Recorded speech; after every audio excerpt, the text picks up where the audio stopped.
Io voglio invitare qui un altro amico del parco, che è Calogero Prestileo, che è il presidente dell'Associazione Castanese per la Storia Patria, che voleva fare un breve saluto. Subito dopo ci allontaniamo per una pausa caffè. Grazie. Buongiorno a tutti, vi ringrazio. In realtà sono l'ambasciatore dell'associazione, porto il saluto eventualmente del presidente Tullio Scurria. Noi, scusate, salgo un attimino sul parchetto,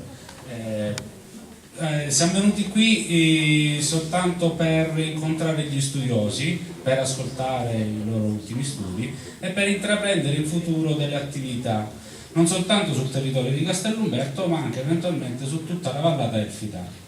Io questo lo dico non soltanto da rappresentante dell'associazione, e vi invito eventualmente a venire a Castellumberto. Ho preso già alcuni contatti e ci ricontatteremo proprio eventualmente per stringere degli accordi e portare avanti degli studi, anche perché noi abbiamo un programma quinquennale che non prevede soltanto ricerca sul territorio, ricerca delle fonti, ma verifica delle fonti già esistenti e soprattutto in futuro campagne di scavo, perché Castellumberto, come tantissimi altri luoghi della Sicilia, non nascondono solo dei piccoli tesori, ma nascondono soprattutto, io parlerei della cultura non soltanto siciliana ma del Mediterraneo.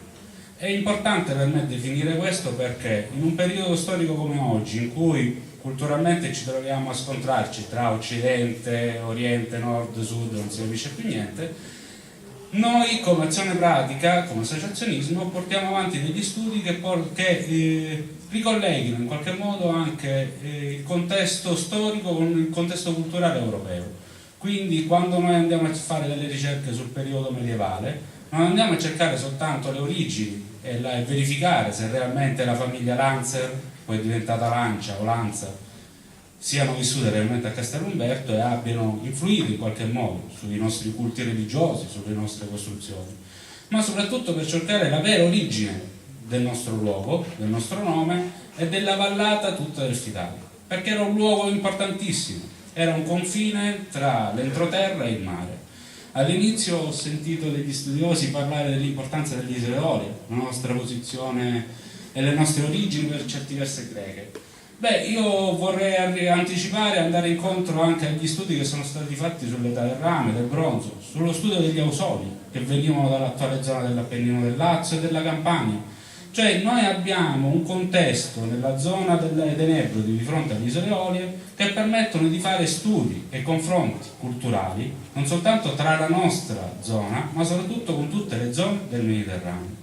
Quando andiamo a parlare noi di aragonesi, angioini, quando andiamo a parlare non soltanto di bizantini, ma andiamo a parlare anche di altri popoli venuti nel nostro territorio, come i Galati o i Mamertini, dobbiamo convincerci sempre che queste presenze nel nostro territorio sono state dettate sempre e sono state influite da due fattori. Uno, le catastrofi naturali e secondo, le guerre.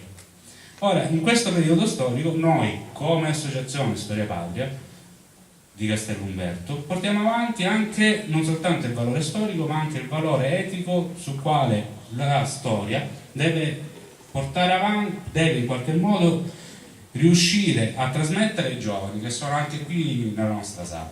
Io personalmente sono entrato all'incirca in 15 istituti della provincia di Messina, ho constatato che il 90% degli studenti non sa niente della storia dei nostri luoghi. I docenti si giustificano dicendo che non hanno il tempo per insegnare, che si devono attenere ai programmi ministeriali. In realtà, scusami se ti do il tu, probabilmente il fatto è dovuto che la stragrande maggior parte del corpo docente non conosce. Io ho avuto il piacere di studiare il tuo volume sul monastero di Fregalà.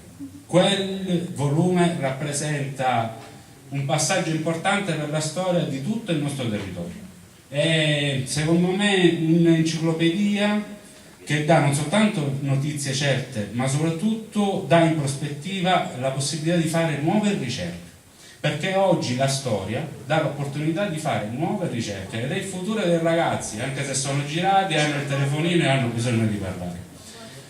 Vi ringrazio a tutti, scusate se ho disturbato, vi invito eventualmente a Castellumberto per fare degli studi insieme. Grazie ancora.